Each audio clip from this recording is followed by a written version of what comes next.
Oh, great afternoon from Phoenix, Arizona, where we are always Phoenix rising. I'm your host, Dwelyn Williams, the glue. I like to call myself the glue because I like to hold it together. So today is our first LinkedIn Live with the KT Broadcasting Network.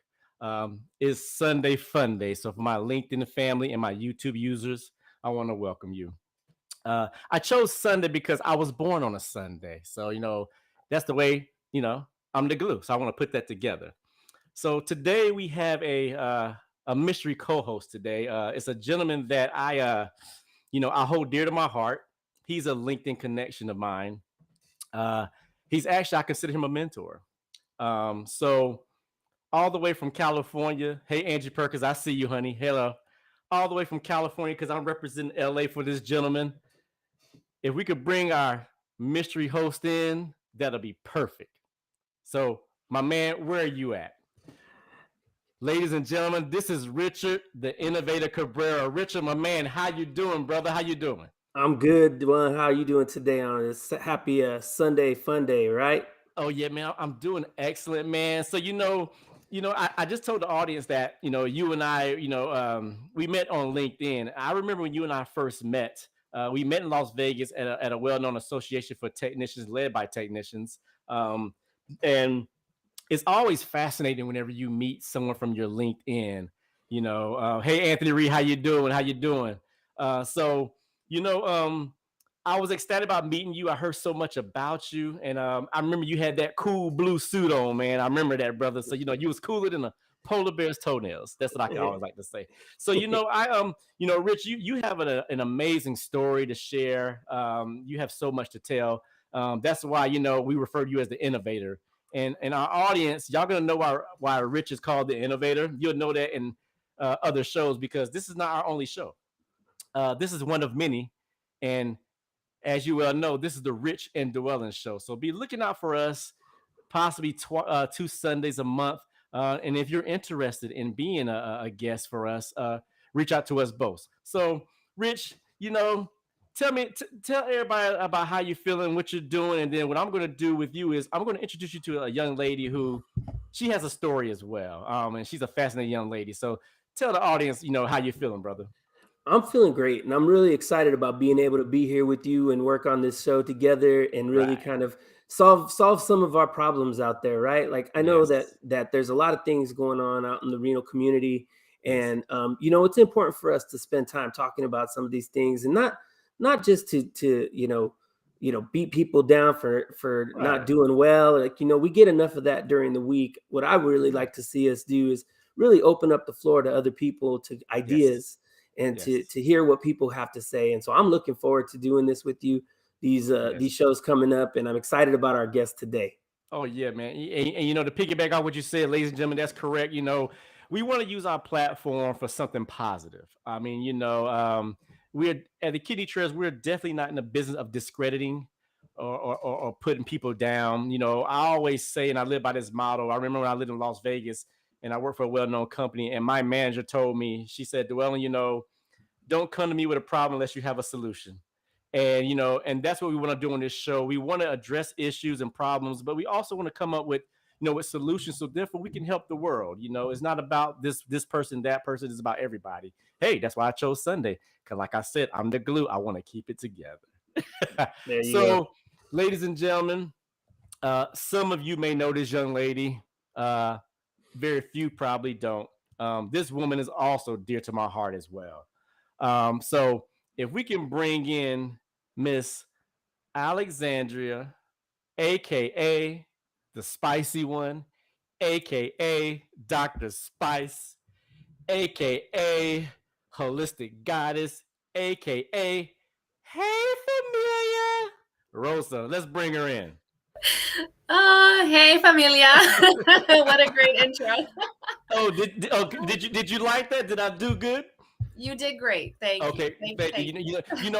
I can't say "Hey, familiar" like you do it. So I tell you what, Alex, say it one more time. But before you say it, I want you to say it with flair. I want you to say it like you can't say it no more. I want you to say "Hey, familiar." Hey, familia. I love it. I love it. I love it. So, Alex, this is our mystery co-host. Yes. This is Richard Cabrera. I call him the innovator.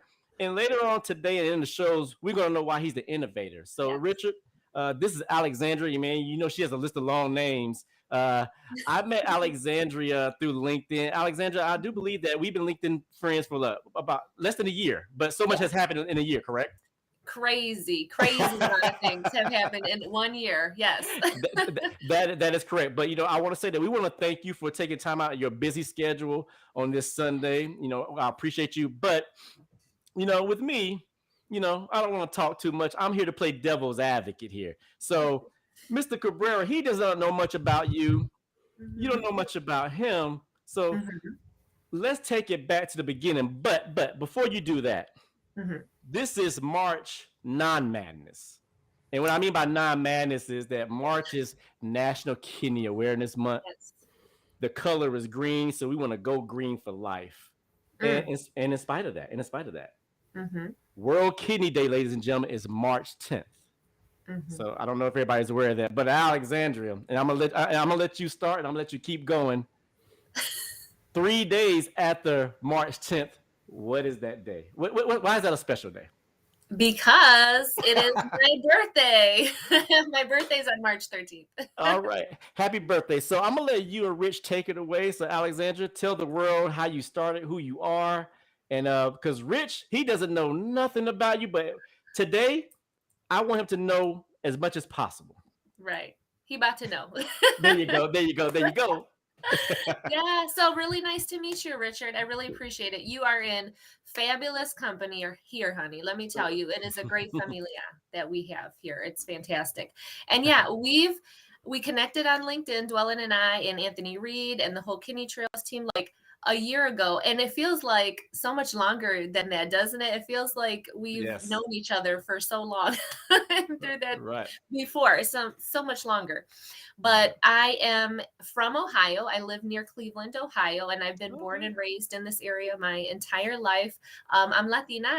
My background is Puerto Rican. What's up? Did you say Cleveland, Ohio?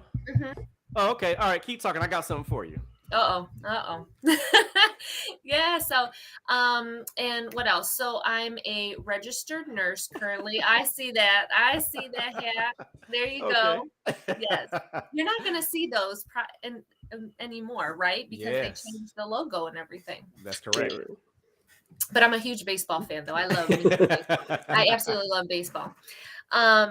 So yes, registered nurse, and I've been in healthcare overall for going on like 18 years now. I think this is like my 18th year. And I started off as a nurse aide, and then I was an LPN, and then I was an RN, and I got my bachelor's degree. And then I decided to go back to get my doctorate. So I'll be graduating with my doctorate in nursing this May. So wow, congratulations. Thank you so much. Yeah, so I'm in school currently doing that. I teach first year registered nurses, so I'm a nurse educator. I was teaching yesterday. I teach on the weekends there, and I absolutely love that. And what else do I have going on? I have my whole Spice. I always go to the wrong side. I always got to remember. I have my whole Spice thing, which is I do holistic health and wellness coaching. I love teaching and educating and all of those things around that. So Spice, I'll kind of go into what Spice means. It's not just a cool word that I use all the time. It definitely stands for something. So I love holistic nursing. That's like my jam. That's what I love. And when I teach my nursing students, I teach them with like that holistic philosophy and all of that always in mind when I'm teaching them. So I think about it as the S is spiritual, so our spiritual health, and the P is physical. The I is insight, our self-awareness, our intuition, all of those things. The C is for career, right? How you showing up, how you solving problems, how you serving others. And then E is for emotion, so our emotional health. And my whole program that I created around that, I kept thinking back to nursing, and I kept thinking, we got the head to toe assessment that nurses do on patients to kind of see what's up with them.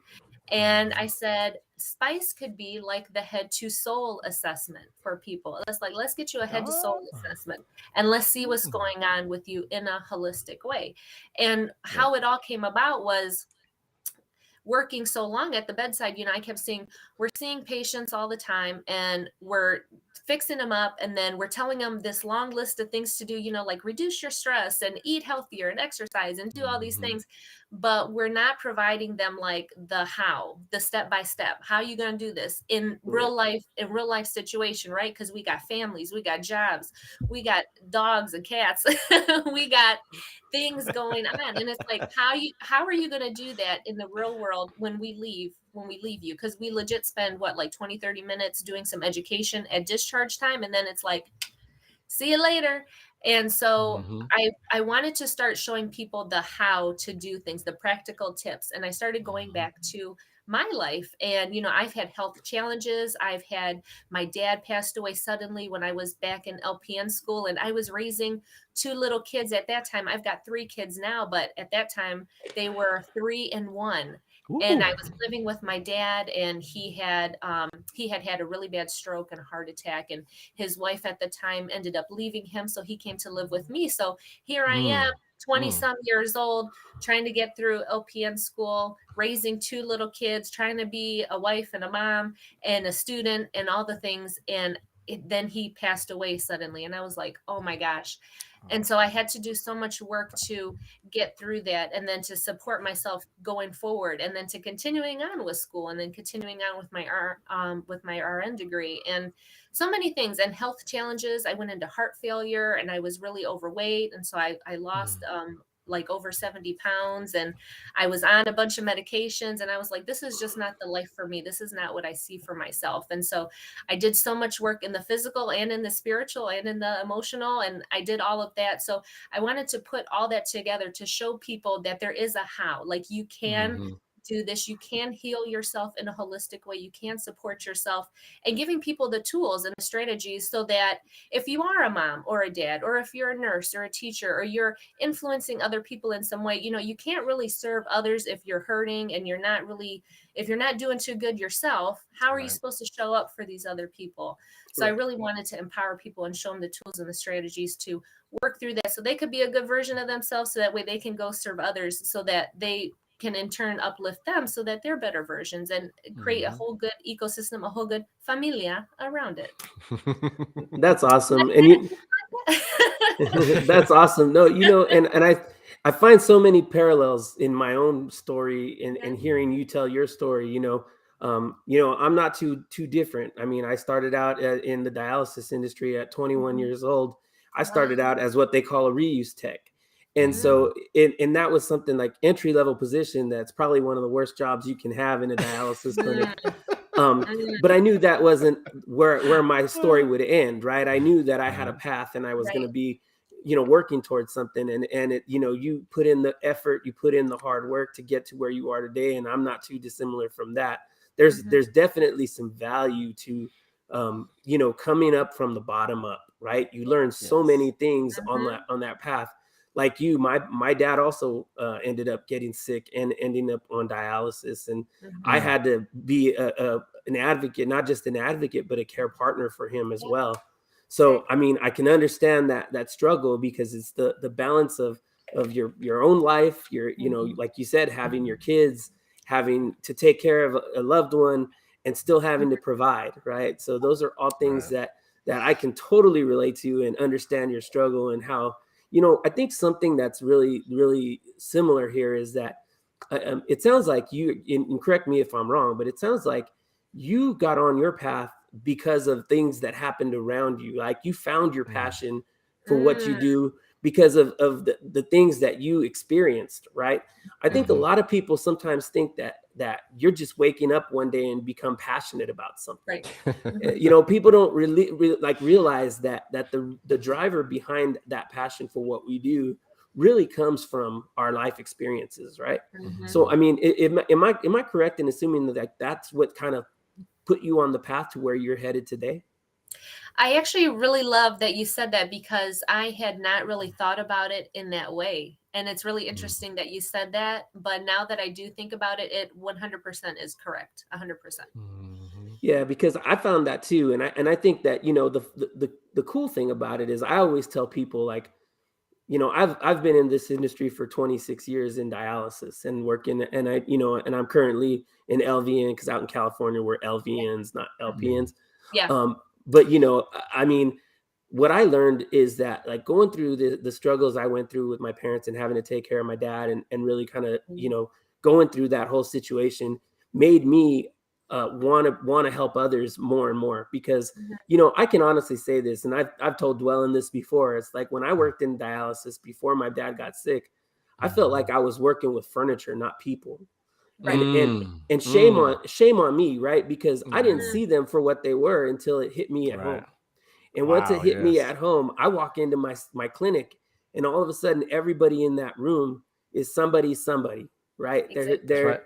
They're your parents, they're your aunts, uncles, sons, daughters, all of that. And you look at that, and it changes the way you do things. When you have all that information, to me, my dad was the real inspiration for me to want to help other people. And I always say they were my dad and my mom were the best teachers I've had in my industry, because I learned so much from them about, that helps me help people today. I mean, what do you think that you learned in your situation that really helped you kind of drive to do what you're doing now? So it just came to me when you were talking, and a very similar experience happened, except it happened to me. I was the patient. When it actually happened when I have 3 kids. My oldest is 17, my daughter is 14, and my littlest guy is 4. And so when I was giving birth to him, I actually had him at the hospital where I was working at. I was working at a cardiac ICU, and never really had any involvement with the labor and delivery part until I had to have my son. Wow. So I became the patient, and I had a really bad experience as a patient. I did not enjoy how I was treated. Just the whole situation was very bad. And it really did give me like PTSD, this entire situation, because it was so traumatic for me. Oh, It wow. was very bad. And I felt like as a patient, I was treated badly. I was not listened to. I was not respected to. What I wanted did not matter to people. I was just a piece of furniture that they were going to come do stuff. Like, they knew what the outcome was. Like, yeah, we're going to get a baby out of this situation. And it was like, I didn't matter. And it made me change how I practice nursing entirely. And that really, I think, was the driver to when I did go back to work after maternity leave, and I went back, I saw a whole different way of just even approaching patients' rooms and knocking at the door before I entered, because that room was like their house. That's where they're staying while they're there with you. And we got so numb to it. And I kept looking at how I had become like a robot, and I was just moving furniture around. And it was hard for me to admit a little bit, because I was like, Alex, you're a good nurse. You're a good nurse. And then when the table switched and I was looking at myself, and I was like, man, I got to do things differently. And so that's how I approached it when I went back and started practicing. And that was really the driver that wanted me to really focus on education. And I was like, I'm thinking like this. I was like, I need to be able to influence more nurses to practice this way, because this is how we need to be treating our patients, in a holistic way, with respect, treating them like they are a person again. Because when I started doing that, it wasn't really jiving with a lot of people. They were like, what is Alex talking about? Why is she doing this, and this? And I was like, guys, we're doing everything backwards. And so that's what really pushed me into the education. And that's how I teach all my students now. I teach them totally differently than I think any other instructor does, but because I really focus in on that holistic part and the how are we treating the patient. It's a person.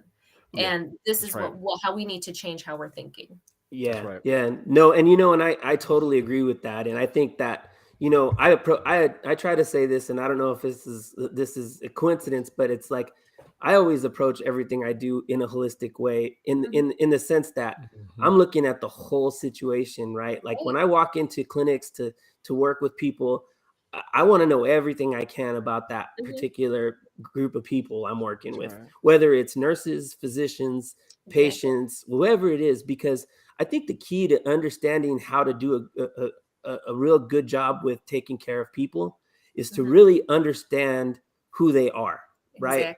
Because I remember I had a situation, and I've shared this story with Dwelyn like before, but I had this situation where I had to educate a patient, and I have all this information in my head from years of working in this industry and knowing how to do things, right?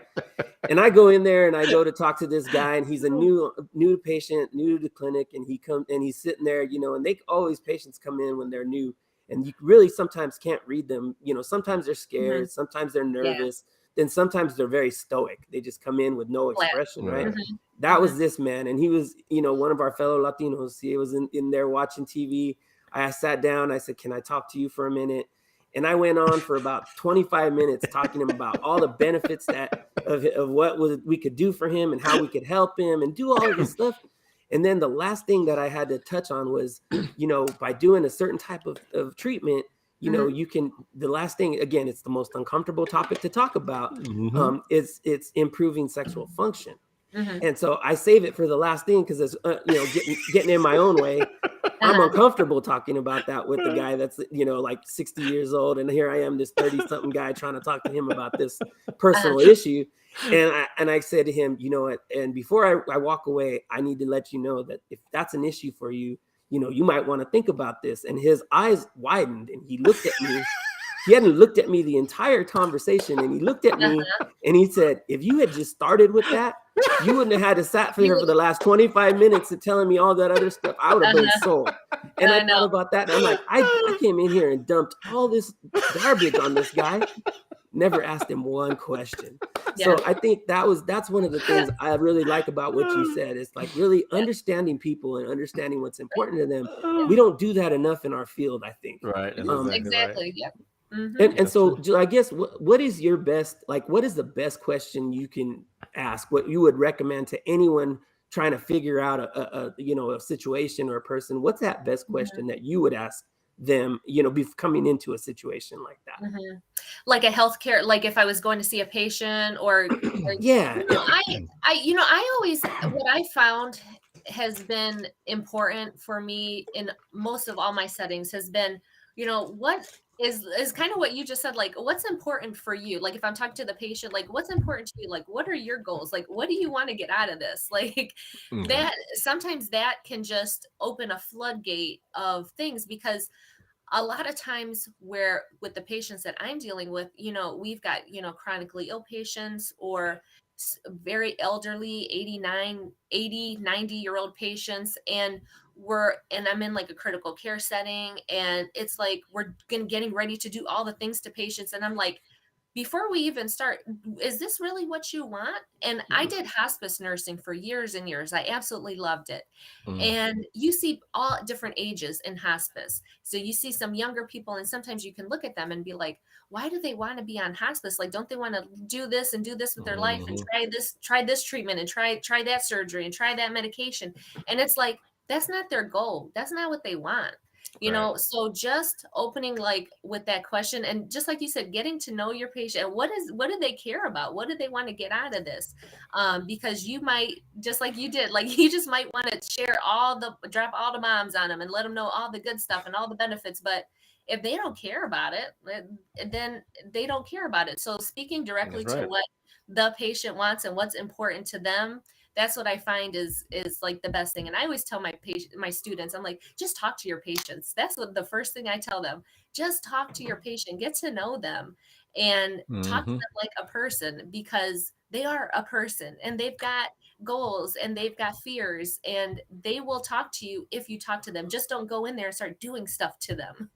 Don't do that. Right. Exactly right. Right. No, and I think, and I want to get your take on this, because I really like to focus on support systems, right? Because support systems are a huge part of successful care for patients. And having been a support system for my dad, that's usually one of the things I try to connect with people on, because I know what it's like to have to do some of the things that they have to do to care for that loved one in their home. Do you find that that's something that you do pretty regularly in your area of expertise? Yes. So as far as working at clinical and working with students or being a nurse, 100%, I always am trying to find out that deeper story for the patient. So like if my students go off and they start bringing me all this scientific data about their patient, and then I could simply be like, well, who do they live with? Where are they going to go after they get out of here? And there it's blank because they never thought to ask that question. I'm like, that's such a huge critical thing. Like we need to know that now about your patient. So that's one of the things that in that type of setting, support system is super important, because like where are we sending these people after they leave us? Where are they going? Because are they going to come right back? Like what is going to happen? So that's a huge part in the support system, because then it's like educating family or a friend or whoever is going to be there to care for this person when they go home. If that's going to be that situation, then we have to learn how to talk to those people and get to know them and figure out how we can teach those people. Then through my health and wellness coaching, I always talk about support systems. That's why I'm so glad you said that. I always talk about support systems, because the one thing that people come to me about is the whole work-life balance thing. And that's like the number one question that everybody always asks me. They're like, Alex, you do this, this, and this, and this, and you got kids, and how do you do it all? And I'm like, I do not do it alone. I have a support system, and you have to be okay with having a support system, and then you have to figure out how to create a really good support system for yourself, because you can think you got those people around you that are going to support you. They're really not. They're not going to be there for you. And so that's a whole nother level and a whole nother thing of like how to get those good people around you and how to have a support system. But in any case, with your health in patients in hospitals, 100%. When you go home and you are on your own, you do need people to support you. So thinking about that in that way is also super important. Well, and I'm glad you said that about work-life balance, because I'm guilty of being terrible at that.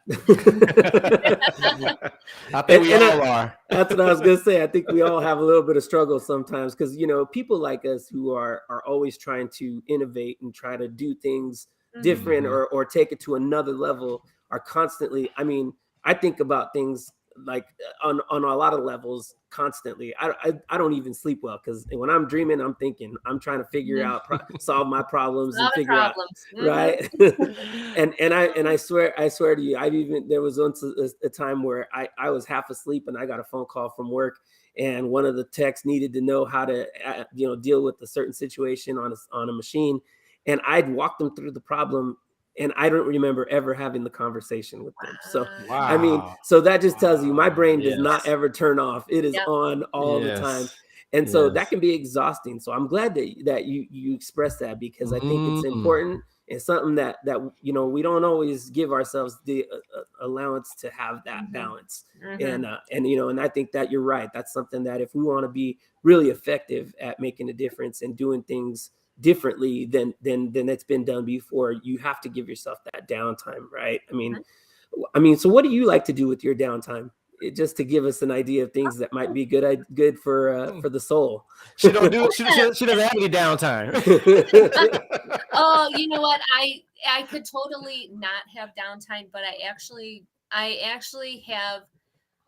So let me start with this. One of the ways that I teach about managing time and energy is like the big thing, and how to manage it and what to do with it is to really get intentional about where you're spending your time and what you're doing. And I teach a lot about time blocking in my program, and I teach all about that. And so I'm just really strict with my schedule, but strict not in a sense where I'm like that minute by minute, hour by hour, like very like super, focused on I got to get this done and this done and this done. No. I'm like super chill. I'm like one of the most like relaxed people. But I know what my goals are and what I want to do. And I'm very intentional about my time. But honey, I do make sure that I have a date night every week with my husband. Like we've been together for 23 years now. We met in high school. Wow. And we're still together. Wow. And we got 3 kids, and we go out on date night every weekend or every week pretty much. And we go do stuff, and we go to concerts, and I love music and I love sports, and I love singing in my car. I do things in my life that are fun. I love going out and being in nature and going on trips, just quick little getaways. And I just fit things into my everyday. I don't make it like a special occasion, like, no, because that's not how I want to live my life. That's not really living a life to me. So I make sure that every single day I'm doing things. I'm chilling on the couch with the kids, and my focus is 100% on my kids and on nothing else. I'm spending time with my husband. It's just me and him. I'm going to see family. I'm going to see friends. I'm connecting with people on social media. Like, I'm just very intentional about wanting to bring that downtime, that chill time to my life, because when I was working and working all the 12s and the nights and the days, and it can get lost because you get so focused on the work part and you forget about your life part. That's so true. I want to make sure that I'm still living my life and enjoying it and doing all the things. So I'm just very intentional about what I'm doing and when I'm doing it. Wow, where were you 15 years ago when I was raising my kids? Because I'm going to tell you, there was a time where I worked 2 full-time jobs basically, Yeah. and I still made time to do coaching and things like that with my kids. But man, did I pay a price physically and mentally. It was exhausting. And Yeah. and I think that's why I asked that question, because I think there's a lot of us out there who don't really take that time for ourselves and recharge, and really recharge. Right. And it's important. I mean, because it's one thing to want to conquer the world and be and create change, but really have to give yourself, that downtime so that you can have the energy, have Right. the motivation to go after that, and I think that's Exactly. important to understand. And Yeah. one other thing I wanted to kind of ask you about, because I know that you've from what I've heard through Dwelyn, is that you're looking to make an impact in the renal community or get yourself involved in the renal community. What do you see yourself going in terms of like where you might fit in what you're trying to do, or have you even figured that part out yet? I haven't 100% figured it out yet. But I know for myself, because I have some renal issues, so I have that. And so I can speak personally about those things.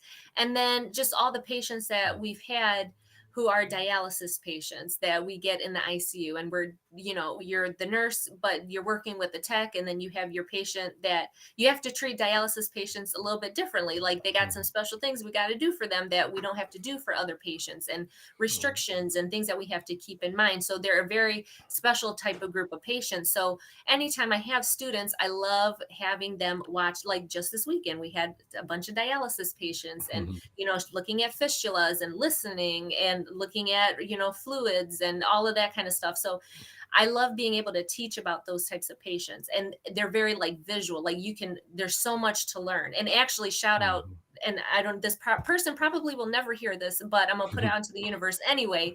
The dialysis tech that really took the time to show my students the machine and talk all about what he does and how he got into it. And he's actually like one of the lead educators there, and he was just so super friendly. And just meeting people like that and introducing those people to my students so that they can be like, yes, there's people out here that want to teach us, that want to help us. So shout out to him. He was fantastic. That's awesome. That's yeah, awesome to hear that there are people yeah, out there willing to yeah, do that. It's not just he on the was shoulders of great. people like me and Dwelyn. Yeah, Yeah. he was awesome. Yeah. So, I'm not entirely sure. I know it's going to be around something with education, and I want it to be something to like what kind of we're talking about, like, dialysis techs and the people working, is part of the healthcare familia. So we got to take care of each other. And so how you can take care of yourself in a holistic way.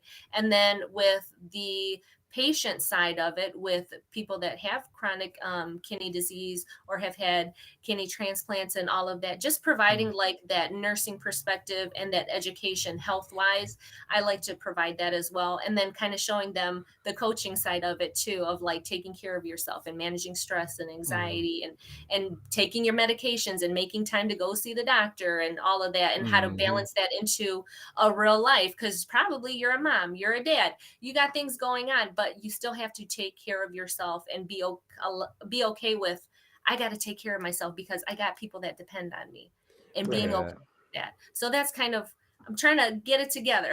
Yeah. Hey, Alex, Alex, sorry, Alex, you ought to have him on your show, Alex. Maybe you can introduce him and put him out there. You never know. Yeah.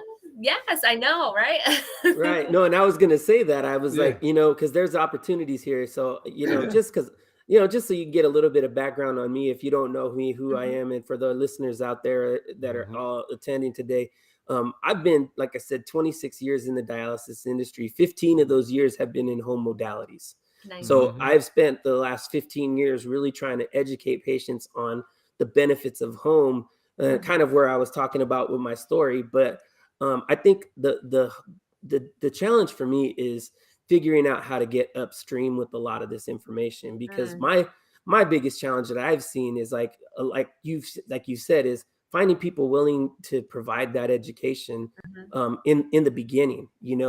So many times in our country, we've seen, like, when that patients find out that they're in renal failure and need to go on dialysis, they don't have enough information. They end up saying, the choices that they're making are, do you want to be Monday, Wednesday, Friday, or Tuesday, Thursday, Saturday? Right. And we know that, like, with statistics, and I'm going to drop some statistics here on everybody, that 5-year survival for an in-center patient is only 40%, which means we have cancer diagnoses that do much better than patients with renal failure.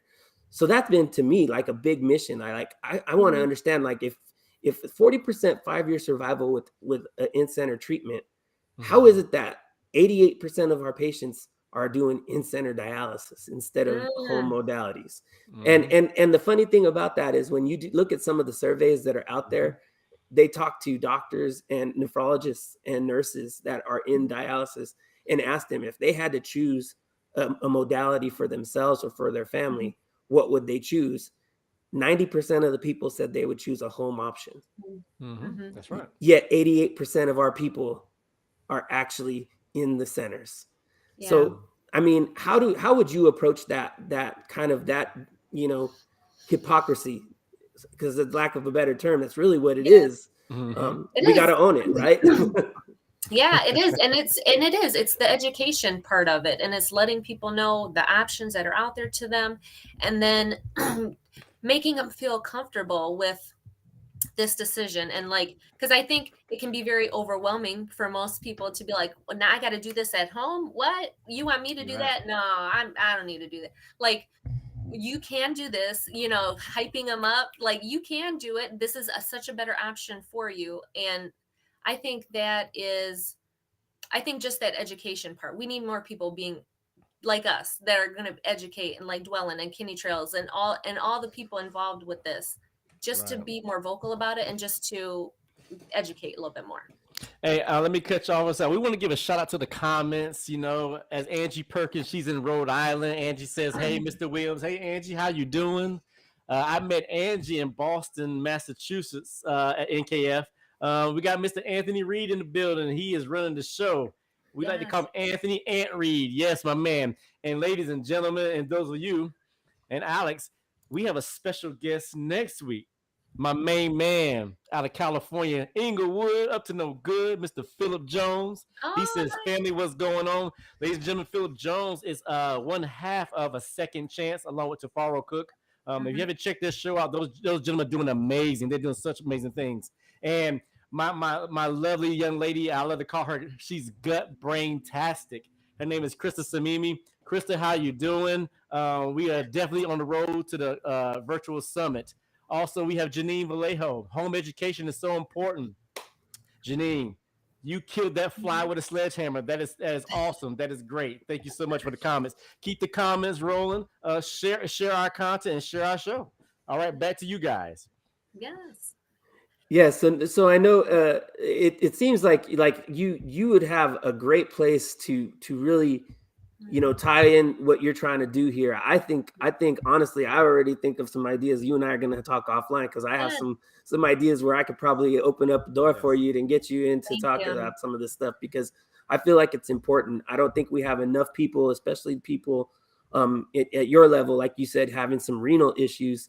And not to get into too much personal, because I want to respect your privacy, but at the same time, I think it's important for people to understand there's no one that's more credible than a peer-to-peer type of education. And I think, that's been the story of my success, is that I talk to patients and I can tell them, hey, I know I'm not on dialysis, but I know what it's like to be a family member that has to deal with it, because I've been there dealing with it. And I can tell you, I know the struggle.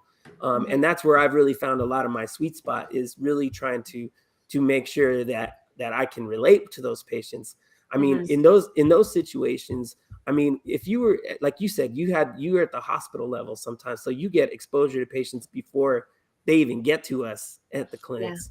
What do you think if there was a way, your, pie in the sky, your ideal, how would you make use of that exposure at that level if you had one wish on that topic? Oh, one wish.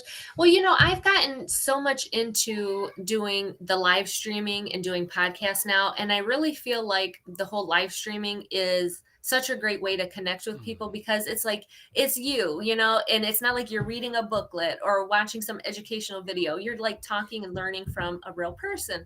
So I think that part of it is one way I kind of want to tackle the whole education component of it. And I don't know. I'm not entirely sure what it looks like yet. And it was so funny because, and I don't know if I was talking to Dwelyn about this and Anthony Reed about it, but I was like, I have like this feeling that like something huge is like going to happen for me. And I kept like putting it out into the universe, like, Alex, something is coming, something really great, something awesome is coming for you. And so that's what I just keep thinking of. So I'm just staying open to whatever's kind of swirling around me, and whatever happens to show up and present itself, then I'll be able to take that on. But anything that has to do with education and, being more progressive with it, like doing the live streaming and doing from this doing what do I want to say, guys? Platform, this type of like platform is kind of what I'm thinking about, because, our patients are young. It seems like, and especially with COVID, what I found is a lot of these dialysis patients are younger now. They're younger and younger. They consume education and media differently than other generations that we've had in the past. Right. So that's how we need to speak to them. But it needs to be credible, right? It can't be no Google search. I did this. I looked up this. No, it needs to come from credible people that know what they're talking about. So that's how I would like to fit in with that area, is providing like really great actual education to people in a fun way that they're going to connect with and that they're searching for, and on platforms that they're searking on. Does that make sense? That makes perfect sense. I mean, to cut you off, but it's also, Alex, to piggyback off that, peer programs, like you just said, Alex, somebody that can relate, someone who was just not telling them what to do and how to do it, but someone who can relate, and just shortly with me, you both had your stories as far as, Alex, you said you were a patient, so you've been on the other end of the spectrum. Rich, you're kind of like me. You was a care provider to your family. And, with me, my mother was a renal patient. So so I think it helps whenever you have someone of their peers that can identify with them, that can help them cope, and kind of get them through it. And you can break it down. It's a big community. As I like to say, the kidney community. So y'all, I want to thank y'all for saying that. Yes. Yeah, no, and I think too, I mean, we've had other projects that we've worked on with people like, the Sam Trevinos and Lacey Trevinos of the world, big shout out to them. That's my brother. Yes. The dynamic duo. Yeah. Sam is my brother, man. We do a lot of stuff together. But, and then even the Anthony Reeds of the world, who have been through it and been through the process and done everything that they've done. And I think it's like more opportunities to get groups like this together and have these type of discussions is what people need to see. So I appreciate you for coming on and doing this with us today. I feel like, these opportunities need to be more and greater opportunities and wider range of platforms, so that we can get more exposure out there. Because I think, like you said, you made reference to COVID. I feel like COVID has made a lot of dialysis patients over these last 2-3 years, and like that does make our population get younger. And I think it's going to be even more important. We have government mandates now that are trying to help us, improve the quality of care that we're providing for these patients as well. So, I mean, it's not just a regulatory. I think that everybody kind of sees the need. It's important for our people, for our African American communities, our Latino communities, who are really heavily impacted by these type of diseases and not getting the type of healthcare that they really need. I think this is a responsibility for all of us, especially the three of us on this show, to make sure that we're doing our part. So I appreciate you for coming on. I think we have a good thing going here, and I'm excited to see where we go next. Yes, me too, 100%. Heck yeah. A few people reached out to me and asked, what is the theme of you all's show? And, it's self-explanatory, as I would say, if you will, we're the Kidney Trails, as we like to say, making your story valuable one word at a time. But, as Anthony Reed, as he sold me and he reeled me in, he said, Dwelyn, I want to explore the unknown territory. And that's what we're doing right now. So, so for future shows, that is our theme. And we want people to tell their life stories. We don't want nobody to read nothing from a book. And like Alex would say, we don't want you to Google something. We want you to tell your life stories. That's the reason why we're having the virtual summit, April 27th through the 29th. That's why Alexandria will be one of our moderators. That's why Richard Cabrera, the innovator, will be one of our speakers. It's kind of like a WrestleMania of the kidney community. The only thing is that we're not gonna battle, but we are gonna battle. We're gonna battle against kidney disease and bring kidney awareness. That's why I call this March Non-Madness. So I think you both are doing a great job. I mean, I'm beyond ecstatic and humbled that we're able to do this. And like I said before, that we're gonna have more shows. Alex, you're more than welcome to come back as many times as you want, and you can give us more of that spice. You can get deep into that spice. Sprinkle that spice everywhere. Get into that spice, and so we have about 10 to 15 minutes left. You know what I'm saying? If we have more comments coming in, and Philip, I see you, my man. It's okay with the buffering. It's cool. Yeah, Angie. No, this is March Non-Madness because we don't want to steal their theme. It's all love here. So go green for life, as I always like to say. And if you tune in right now, you can see Alexandria. Her. Go to getyourspice.net. Get your spice. Hey, familiar. That's what I'm talking about. We love it. We love it so much. Jeffrey Edwards, I see you, my man. I love it. I love it. Angie Perkins says, yes, girl, sprinkle that spice. Yes. I gotta give a shout out to Jessica Barrett. Yes, sir. The WrestleMania reference. She loves it. Jessica, let me tell you about Jessica. Jessica is, oh my God. If I could define her in one word, angel. I would say angel. I would say angel. I knew Jessica for a few years, and Jessica is a Phoenix native. Well, she resides here in Phoenix as well. She's been a major supporter of me prior to the Kidney Trails.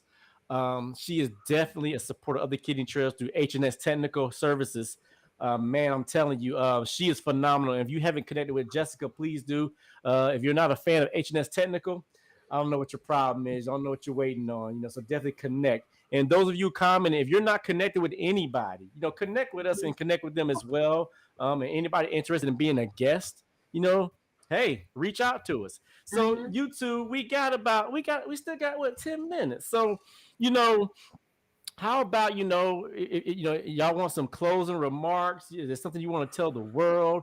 Is there something that you want to say, to everyone out there who's working short, everyone who's want to give up, anybody who wants to feel like that no one is on their side, feel like they're at the end of their ropes, So what friends stop in and show all love. There's a LinkedIn user. I don't know who you are, but I do see you. I appreciate you so much.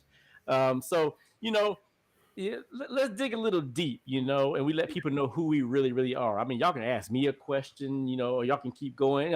Let's do this, So therefore, we generate more interest for on the road to the virtual summit. So I'll let y'all take it away. What's on your mind? Well, Dwelyn, I want to ask you a question. Come on, bring it. You know I'm an introvert, and you know that I'm shy, but I'm gonna try. Nah. So I want to know more about where you're going, because I've been like following you, and we're always like in contact all the time, it seems like.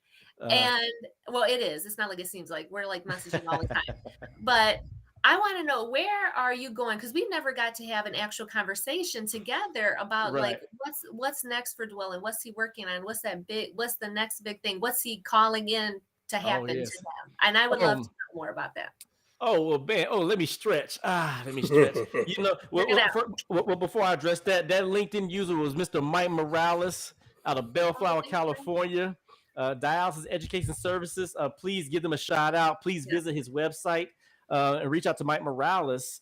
He's a major supporter of the kidney trails as well. And we're also working on other things. So, Alexander, to answer your question, you know, first and foremost, you know, I'm a nephrology clinical technician. I have been for 22 years, which you already know.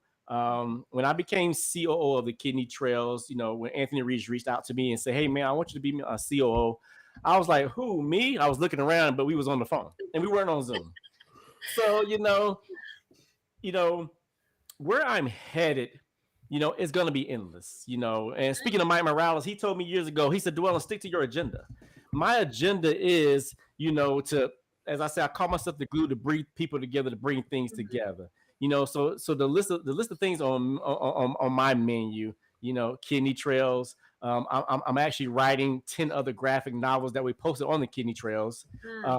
Alex, I remember you said you're going to be a graphic novel character, so we still got to talk about that. Yes. So I'm excited about that. Oh, yes. I mean, you know, so I'm working on those graphic novels. I work for a couple of providers here in the Phoenix, Arizona area. I've definitely I have some speaking opportunities coming up. You know, one in October. Hopefully, Rich can join me with that in October as well. I'm just doing like outreach. You know, I'm trying to get more involved in more associations, more organizations, so I can spread the love and I can spread the word about kidney awareness. And I also, you know, I focus on, you know, putting a brand on a technician. You know, a lot of people say, you know, you are so important, and you know, we value you. You know, but I'm a firm believer in, you know, and I did a speech, you know, during my presidency for, you know, in Las Vegas. It was know your worth, and I think everybody can agree. You know, if you don't know your worth, then somebody else is going to determine it for you. So I try to put a brand on the technician, not bragging, but to say, hey, I'm proud to be a dialysis technician, and we can do things. We are capable. We are able. Not everybody can do our job. Our job is not for the faint of heart. You know, I've been doing it 22 years, and I can honestly say that I love what I do. People out there listening, people out there watching, I work for you. I work with you. You may have heard of me. And the one thing you know, and you get for certain, you may get my name wrong, but you won't get my character wrong because they know how I treat people. You know, so the proof is in the pudding. And like I said before, I like to kill the flies with a sledgehammer. You know, so that is me, man. That is me, you know, and I definitely with the kidney trails, you know, I encourage everybody to be a guest author. You know, Alexandria started off as a guest author. She became an author. And I'm going to tell you, Rich, Alexandria does not work 24/7. She works 24/8. You know, and I even told Mr. Reed, I said, Anthony, I said, my man, I said, Alex is nonstop. I said, she didn't take a breath. You know, and Alex, she does, you know, she does it with flair. She's always smiling, and you know, that's one of the reasons why I reached out to her. You know, I remember seeing her on LinkedIn. I said, look at that pretty woman. She's smiling. It says a lot, not just based off the outer beauty. It says a lot about the inner beauty as well. You know, and I said, Anthony, man, I got this young lady. I said, I got a feeling about her, and look, here we are, Alex.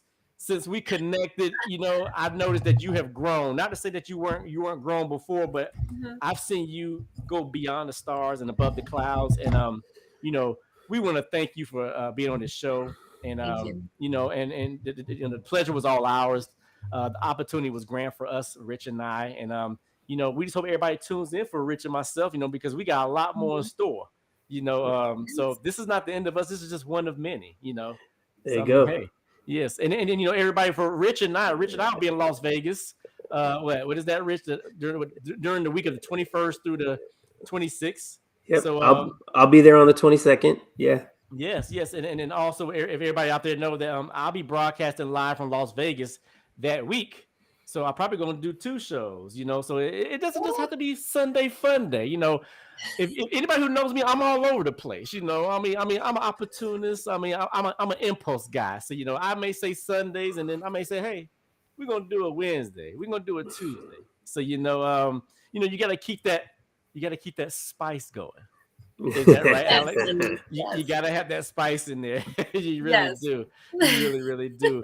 I mean, so if anybody has any more comments or questions, the Kidney Trails broadcast, and thanks for stopping by. Like always, we all say that, hey, the Dwelyn and the Rich and Dwelyn show, is we're having fun. We're having fun, and like I say, our main focus is to address problems and try to come up with solutions. Right. We don't do the name drops, because we're all family. My LinkedIn family and my YouTube users.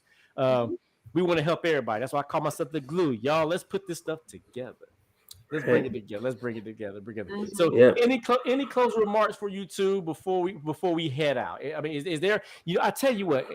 Anthony Reed, he does his Words of Wisdom Wednesdays, which I adore, which I love, and I'm like, man, where'd you get that stuff? He's like, man, I don't know. It just comes up, and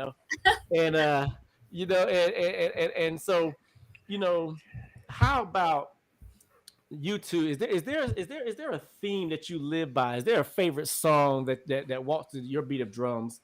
Is there a quote that you really live by that inspires you? And and you just want to share out to the world. But before we get to that, we're gonna have Mr. Reed pop in, Mr. Anthony Ant Reed. That's the man behind the scenes. He's in front of the scenes. He's on the left. He's on the right. And Anthony is everywhere. Anthony is everywhere. And I ain't coming in some reason. Oh no. Hey, you with us in spirit, brother. But we see KB right there in the Kidney Trail. We see it. Yeah. Thank you, Angie Perkins. Thank you so much. Thank you so much for your support. Spread the love and spread the show, Angie. All right, guys. I just wanted to come on real quick. I want to thank each and every one of y'all. We're really excited. I know you can't see me, and that's okay. I'm happy with that. But I really appreciate every one of y'all that have tuned in. We've had a lot of great conversation. We're excited about what's happening. Really excited to be able to bring y'all great content with these two wonderful gentlemen with the Rich and Dwelyn show. We've been talking about this for the past, I'd say, year, and it's finally come to fruition.